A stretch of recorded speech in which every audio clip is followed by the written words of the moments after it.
নমস্কার, রান্নাঘরে মহানায়িতে তোমাদের সবাইকে স্বাগত। আজকে তোমাদেরকে দেখাবো একটা সুন্দর হেলদি ব্রেকফাস্ট। রুটি করে দেখাবো, মিলনা রুটি। রুটিটা দেখো একটু অন্যরকমভাবে করেছি। এখানে একটা প্রথমে একটা বড় বাউল নিয়ে নিয়েছি, মানে বাটি নিয়ে নিয়েছি। আর নিয়ে নিয়েছি 1 কাপ আটা। আটাটা হচ্ছে কিন্তু গমের আটা। তার সাথে কিন্তু এখানে আমি দেব বেসন। বেসন দিয়ে কিন্তু রুটিটা তৈরি করব। দেখো এখানে 1 কাপ নিয়ে নিয়েছি বেসন। আচ্ছা, এবার এর মধ্যে কী কী নিচ্ছি দেখো, এখানে দিয়ে দিয়েছি একটুখানি নুন, স্বাদ মতো নুন দিয়েছি, অল্প পরিমাণে দিয়েছি। দিয়ে দেবো কালো জিরে, তার সাথে দিয়ে দেবো জোয়ান। জোয়ানটা একটুখানি হাতের মধ্যে ডলে নিয়ে তারপর দেবো। জোয়ান দিয়ে দিয়েছি। আচ্ছা, তারপরে যেটা দেবো সেটা হচ্ছে ঘি। ঘি দিয়ে কিন্তু এটা রুটিটাকে কিন্তু খুব ভালো করে একটু মেখে নেব।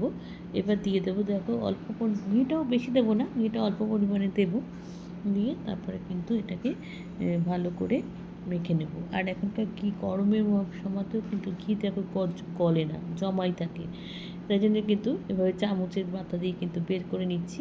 এবার দেখো অল্প বেশি দিনই অল্প পরিমাণে দিয়েছি ঘি, 1 চামচের মতো দিয়ে এবার এটাকে ভালো করে কিন্তু এবার মেখে নেব।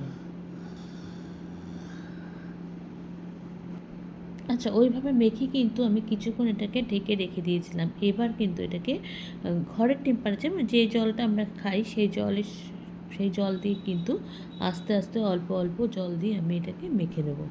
দেখো দিচ্ছি অল্প অল্প পরিমাণে জল, দিচ্ছি বেশি নরম কিন্তু করা যাবে না, সেই জন্য কিন্তু জলটা বুঝে বুঝে দিয়ে মাখতে হবে। দেখো দিয়ে দিচ্ছি জল, দিয়ে দিচ্ছি অল্প অল্প করে।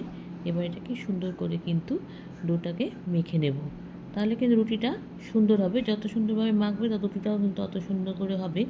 এবার মাখা হয়ে গেলে এবার এটাকে কিন্তু কিছুক্ষণ আবার এটাকে মেখে রেখে দিতে হবে। এবার দেখো মাখা কিন্তু কমপ্লিট হয়ে গেছে, খুব ভালো করে মেখে নিয়েছি, দেখতেই বুঝতে পারছো। খুব নরম না আবার খুব শক্তও না। এবার এটাকে কিন্তু কিছুক্ষণের জন্য ঢেকে এটাকে রেস্টে রেখে দেবো। আটাটা কিন্তু অনেকক্ষণ মেখে রেখে দিয়েছি। এবার এটাকে কিন্তু রুটিটা তৈরি করব। ভালো করে আরেকবার একটুখানি মেখে নিচ্ছি, কারণ কিছুক্ষণ রাখার পরে না আটাটা একটু নরম হয়ে যায়, সেই জন্য এটাকে আবার কিছুক্ষণ ডলে নিলে আবার সেই আগের অবস্থা মোটামুটি ফিরে আসে। সেই জন্য এটাকে আবার একটু মেখে নিয়ে এবার কিন্তু লেচি কাটবো। লেচিটা কিন্তু যে খুব ছোট করব তা না, মোটামুটি সাইজে করব, বড়ও না ছোটও না, মাঝারি সাইজের লেচি করব, করে রুটিটা তৈরি করব। খুব ছোট করলে কিন্তু ছিঁড়ে যেতে পারে, সেই জন্য কিন্তু এটাকে মাঝারি সাইজের করে লিচিগুলো কেটে নিয়েছি। এবার শুধু বেলবো। আচ্ছা, রুটিটা কিন্তু বেলে নিচ্ছি দেখো খুব সুন্দর করে, আর কিন্তু ছিঁড়ে নিই।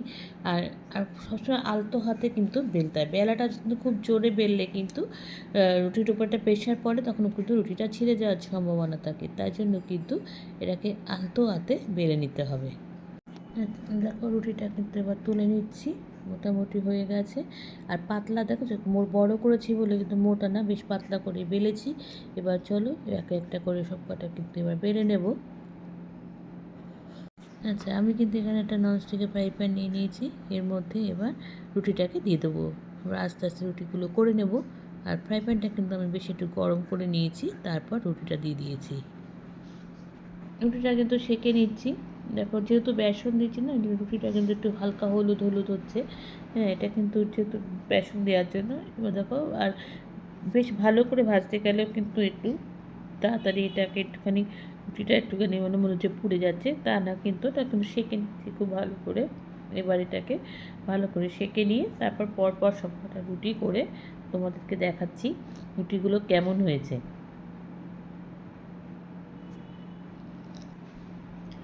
আচ্ছা, রুটিটা কিন্তু দেখো কেমন হয়েছে, তোমাদের দেখো কি নরম হয়েছে, মানে একদম টানলে কিন্তু ছিঁড়ে যাচ্ছে। আমি কিন্তু এখানে আলুর দমের সাথে সার্ভ করেছি, তার সাথে একটু আচারও নিয়ে নিয়েছি। এসব রুটির সাথে কিন্তু একটু আচার দিয়েও খেতে ভালো লাগে। আমার কাছে ঘরে তেঁতুলের আচার ছিল, সেটাই নিয়ে নিয়েছি। নিয়ে এবার তোমাদেরকে দেখাচ্ছি। দেখো রুটিটা কিন্তু দারুণ হয়েছিল খেতে। আচ্ছা দেখো খুব সহজে বানিয়ে নিয়েছি। রুটি তো অনেক রকমভাবে খেয়েছো, এভাবে একবার রুটিটা তৈরি করে দেখো, খুব ভালো আর খুব হেলদি, স্বাস্থ্য পক্ষেও কিন্তু খুব ভালো। করে খেয়ে আমাকে কিন্তু জানিও লাইক কমেন্টস আর শেয়ারের মাধ্যমে। তোমরা যারা আমার চ্যানেলটাকে সাবস্ক্রাইব করে আমার সঙ্গে রয়েছো তাদের জন্য রয়েছে অসংখ্য অসংখ্য ধন্যবাদ। আর যারা করোনি তারা প্লিজ চ্যানেলটাকে সাবস্ক্রাইব করে আমার সঙ্গে থেকো। তোমরা সবাই সুস্থ থেকো, সাবধানে থেকো, ভালো থেকো। চলি, টাটা। দেখা হচ্ছে পরবর্তী নতুন কোনো রেসিপিতে তোমাদের সঙ্গে।